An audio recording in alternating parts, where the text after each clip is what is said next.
The Lord became angry with all of the legitimate excuses that the people had. Can you blame him? Can you imagine putting that much thought and that much preparation into this huge party and nobody coming? Everybody who said they were going to come, they were going to bring cheese dip, or they were going to bring whatever, and they didn't show up. And he's mad, and he's disappointed. Wouldn't you be? Would you not be devastated if you had done everything you needed to do, you had cleaned your house, you had done all this stuff, and then nobody came? And so your instinct in that might be to do what? To hurt them back the next time you saw them. I mean, would you be super friendly to all the people you saw that had kind of given? You might not. That might be the very human instinct when you saw them. That's not God's instinct, but that would be a very human thing to do. So the second step in surrendering is letting go of our excuses, the things, the reasons that we have for not drawing close to our God and surrendering to Him, for not accepting His invitation to come and be a part of whatever He has in store for us. So we do that. Easy, right? So we just go. That's the third thing. You accept the invitation. You go. Whatever it is that God is inviting you to do, you go and you do it. Got it. Done. Right? Right? We accepted it. We're good. No. Actually, this is where it gets really, really difficult. Once you've accepted the invitation, many of you have accepted the invitation to be part of the faith community. And that is really where the hard work begins. The story continues. Woody Allen once said that 80% of being successful is just showing up. Do you think that's true? In some situations, in our faith life, it's not true.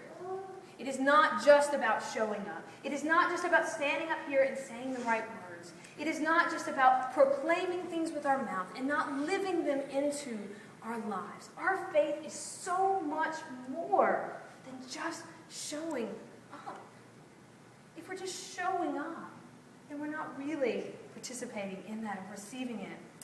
You see, we have to allow God to change us as He sees fit. And that can be a really hard thing to do, to let Him clothe us in a new way.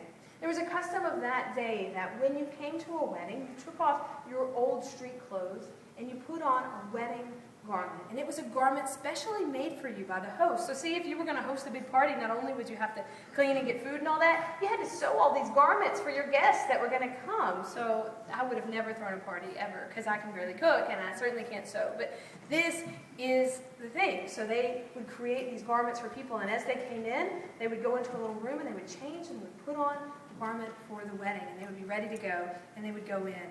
And it was a sign of respect to the host to do that. And the garments were really beautiful and proper for the occasion. There's this beautiful parallel for us in our faith life. God wants to do this in our life.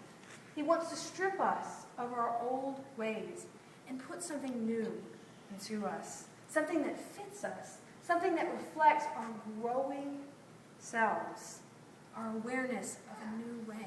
This is what He wants to do, but it's hard. It's like trying to learn to write with your opposite hand, wearing these clothes that you're not completely comfortable with. And it takes time. And there's this huge learning curve as you're learning to do this, and it's awkward and you feel off balance. It's like when you get a new pair of jeans, it just takes some time to get them so they just fit in all the right spots. That's how these new clothes are for us that God clothes us with. It takes time for us to feel comfortable in them. And it's in the learning curve that most people quit. And they do what? They put back on what they had on to begin with. And that's kind of where I think sometimes we are. We are like that guy who was there and everyone else had on the wedding clothes, and what was he wearing? He was wearing his clothes.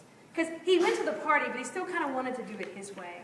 And so he was standing by the door just in case he needed to seize back control and run out and go back out into the street. You know, here's the thing. That is not surrender. It is not surrender to just come. Surrender is allowing God to change you. If we stay the same all the time, we restrict our growth. And you know what happens when you restrict your growth long enough? You die.